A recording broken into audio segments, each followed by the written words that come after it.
I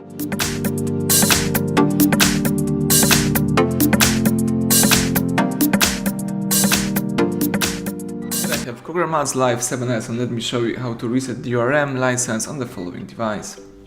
So at the very beginning, let's unlock the screen right here. Let's find and select the settings. From the list of settings, let's choose System, and now let's choose Reset Options. So here you need to tap the first one, DRM Reset, and if you would like to delete all DRM license, let's tap DRM one more time and tap OK to delete all the license on this device.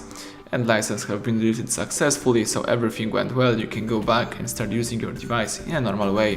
Thank you for watching. Please subscribe our channel, leave thumbs up under the video.